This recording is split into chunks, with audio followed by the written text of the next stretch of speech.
and these, then this and this, each at a time.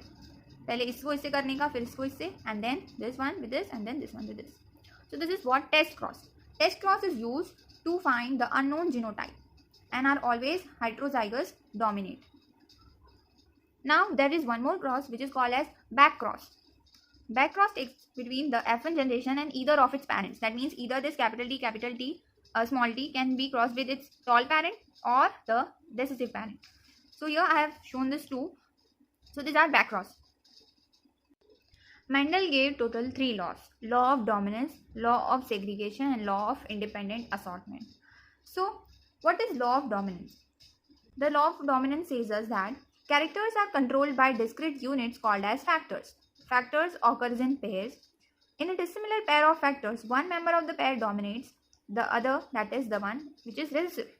Now characters are controlled by discrete unit called factors. Factors were later named as gene.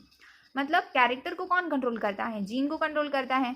जैसे मैंने पहले ही बोला था कि जो character है उसको हम जीन भी कंसिडर कर सकते हैं और ट्रेड्स को अलील भी कर सकते हैं. तो कैरेक्टर को कंट्रोल करने वाला है जीन और ट्रेड्स को कौन कंट्रोल करता है? अलील. तो factors always occurs in pair. Yes, जो जीन है उसके 2 पेयर्स होते हैं जिनको हम अलील्स बोलते हैं. अगर हमने बात की एक सिमिलर पेयर की जिसमें फैक्टर्स है, जैसे कि कंसिडर दैट टॉल एग्जाम्पल, जहाँ पे एक टॉल था कैपिटल टी, दूसरा स्मॉल था that is small T which was recessive, और उसका जो हमें फर्स्ट जनरेशन में मिला था capital T and small T, तो वो हेट्रोजाइगस था. हेट्रोजाइगस मतलब दोनों ही गैमेट्स डिफरेंट है, एक कैपिटल टी है तो एक छोटा है स्मॉल टी है. यानी उस केस में जो डोमिनेंट है वो डोमिनेट करेगा ओवर द रेसेसिव, इसलिए हमें वहाँ पे डोमिनेंट प्लांट मिला था, दैट इज टॉल प्लांट मिला था.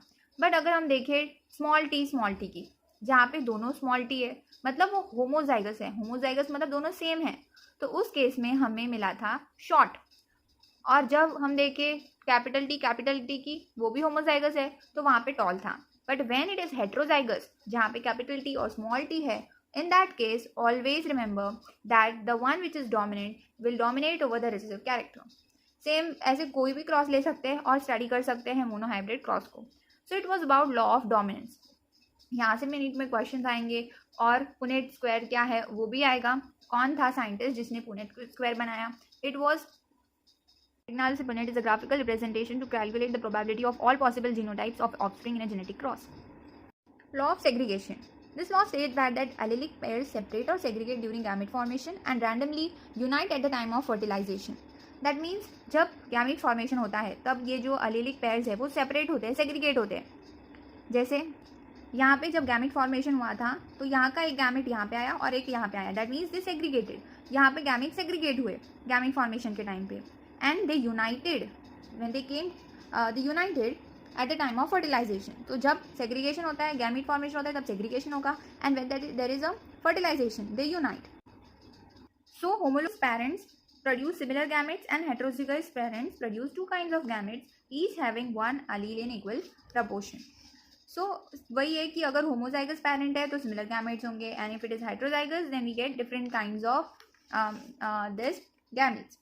In law of segregation, if you see, then alleles do not show blending. That means they do not mix with each other. They maintain their gametes, and that both characters are recovered as such in the F2 generation.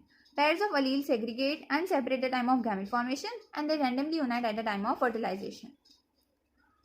Dominance. What is incomplete dominance?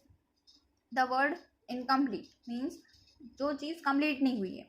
तो वैसे ही यहाँ पे क्या होता है कि we have flower colour as our character. In this case we took a flower which is red and white. Red is always dominant and white is recessive over this case.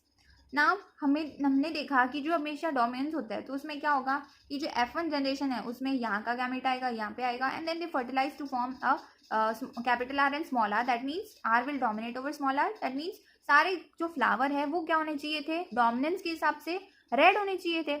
But in this case वो red होने के बजाय pink हुआ. That means ना ही उसने red colour का dominant show किया ना ही white. It was in between.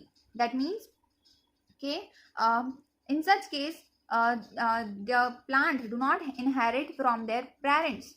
It is intermediate. It shows intermediate character between 2 parental characters. So अब यहाँ पे जब इसका हमने F2 जनरेशन निकाला तो हमने देखा कि ये अगेन पुनेट स्क्वायर है. तो उसका जब हमने देखा तो फिनोटिपिक रेशो तो 3:1 आनी चाहिए थी, जो कि अब इस केस में आएगी 1:2:1 एंड जीनोटिपिक रेशो होगी 1:2:1. That means both phenotypic ratio as well as genotypic ratio will be same.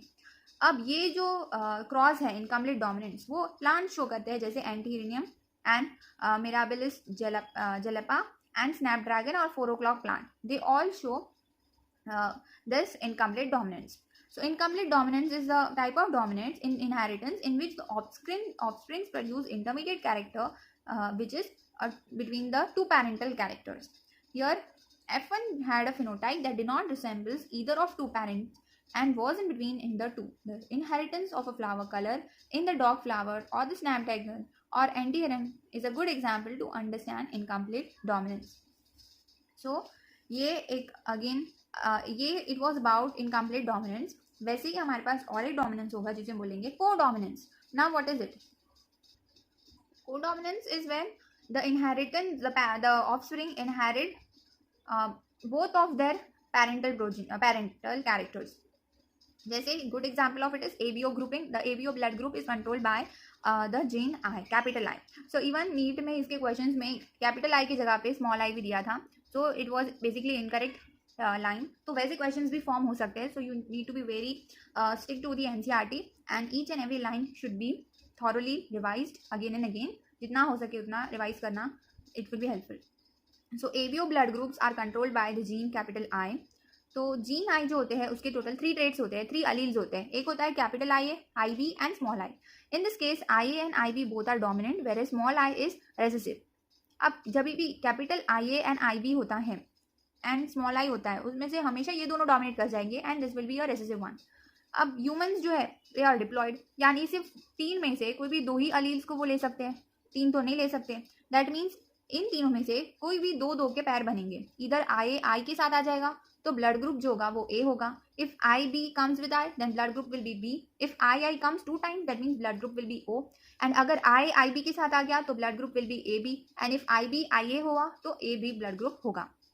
So you can see इसके हिसाब से हमारे पास टोटल कितने ब्लड ग्रुप्स बनेंगे? एक होगा A, B, IB and O. 4 blood groups बनेंगे. तो 4 blood group shows us the physical character, right? So it will be phenotype. So total of 4 phenotypic expressions will get from this cross. And if we talk about genotypic, तो genotypic में total हमारे पास 6 बनेंगे. So total 6 genotypic characters we have and total 4 phenotypic expressions will get. So you can see this table जहाँ पे दिया है कि I के साथ हुआ तो A blood group, AB, then A, AB, B, B, O. Total 6 genotype, 4 phenotype. तो ये एक अगेन इंपॉर्टेंट चार्ट है. याद रखने की वाली बात है कि 4 फिनोटाइप है एंड 6 जीनोटाइप है. From which we see small I जो होगा that is recessive and these both IA and IB are dominant and the ABO blood group in human beings is controlled by capital I gene. This is again important. Okay, तो it was about codominance. यहाँ पे हमने देखा कि यहाँ पे जो progeny है वो दोनों को इनहेरिट कर रहा है. इवन IA को इवन IB को, दोनों एक दूसरे को डोमिनेट है, दोनों डोमिनेंट है. यहाँ पे कोई रेसेसिव ही नहीं है. Both parents are being resembled in the progeny. There is no one which is recessive. But in this case of the IB and I, if you see again दोनों ही है, भले I रेसेसिव होगा. So again it was about codominance. Now multiple alleles. What is multiple alleles? Multiple alleles means when the characters are controlled by, one character is controlled by 2 or more alleles. मतलब more than 2 or 3 alleles govern the same characters. Multiple alleles. Multiple मतलब बहुत ज़्यादा allele. तो बहुत सारे alleles होंगे जो एक ही character को control करेंगे. That is multiple allele. अगर हम देखें ABO blood group का तो वहाँ पे भी capital I जो gene था, gene I जो था, it was controlling basically IA, IB, I and all. These were their alleles and they were controlling ABO blood group. That was the same character. That is blood group. तो वो example है multiple allele का. Similarly we see the skin colour. Skin colour में dark colour होता है, एक light colour होगा and intermediate भी होता है. तो basically so many like total we have so many alleles that controls the similar character, that is skin color. वैसे ही height is example of multiple allele where either tall है, short है, intermediate है, कोई उससे भी ज़्यादा है. तो बहुत ज़्यादा allele है और वो सेम कैरेक्टर को कंट्रोल कर रहा है, वो है height of a human being. So that is example of multiple alleles where 2 or more alleles come together and they govern the same character. What is pleiotropy? Now pleiotropy is again इसका opposite where यहाँ पे क्या था कि बहुत ज़्यादा allele एक ही character को कंट्रोल कर रहे थे. अब इसका थोड़ा उल्टा करना है. एक कैरेक्टर जो है वो 2 से ज़्यादा ट्रेट्स को कंट्रोल कर रहा है। मतलब ऐसा है कि कैरेक्टर, ट्रेट, जीन और अलील, इसे ऐसे याद रख सकते हैं कि कैरेक्टर्स, एक कैरेक्टर को कंट्रोल करने वाले बहुत सारे अलील्स एंड एक जीन को कंट्रोल करने वाले बहुत सारे ट्रेट्स। तो यहाँ पे जस्ट उसका मैच कर दिया है जीन को ट्रेट के साथ, कैरेक्टर को अलील के साथ, तो वैसे वो प्लियोट्रॉपी कहते हैं। तो pleiotropy is the one that controls the two or more trait, one gene is controlled by two or more traits. Now इसके एग्जांपल्स क्या है कि round and wrinkled seeds and starch grain size are the two examples. Let's see कैसे। तो हमारे पास example है वो round seed का। तो जो सीड शेप है वो एक तो हो सकती है राउंड एंड एक हो सकती है व्रिंकल्ड, इन विच राउंड जो था वो डोमिनेंट था, व्रिंकल्ड जो है वो रिसेसिव है। तो इसका जो F1 क्रॉस होगा वो यही होगा कि वो capital R and small r होगा, तो उसका जो प्रोजनी है वो राउंड होगा। एंड उसकी अगर ये देखें, capital B stand for large grain size and small b for the small one. तो जब B and capital B and small b जब आएंगे तब एक इंटरमीडिएट कैरेक्टर शो कर रहे हैं वो, that means they show incomplete dominance in this case. और यहाँ पे कंप्लीट डोमिनेंस दिख रहा है, यहाँ पे इनकम्प्लीट है। सो इन दिस केस हमने देखा कि जो प्लियोट्रॉपी के जो एग्जाम्पल है उसमें इनकम्प्लीट डोमिनेंस भी दिखने मिलता है, यानी इंटरमीडिएट कैरेक्टर भी मिल रहा है। So that comes under pleiotropy. This one बहुत ज़्यादा इंपॉर्टेंट एनसीईआरटी की लाइन है। They tell us that dominance is not an autonomous feature of a gene or the product that it has information for. It depends as much on the gene product and the production of a particular phenotype from these products as it does on the particular phenotype that we choose to examine in case more than one phenotype is influenced by the same gene. It means that dominance जो है वो एक independent feature नहीं है, वो एक autonomous feature नहीं है, वो डिपेंड करेगा जीन के प्रोडक्ट पे। जैसे कि यहाँ पे कैपिटल B स्मॉल b था, तो हमें लगा कि वो क्या होगा, लार्ज ही होगा, बट था क्या, इनकम्प्लीट डोमिनेंस। तो वो डिपेंड करेगा जीन पे के प्रोडक्ट पे कि वो क्या हो सकता है, डोमिनेंस कैसा हो सकता है। इंटरमीडिएट हुआ तो incomplete dominance. So it depends upon that and the production of particular phenotype from the product, कि कौन सा फिनोटाइप आ रहा है। जैसे यहाँ पे इंटरमीडिएट था तो वी गेस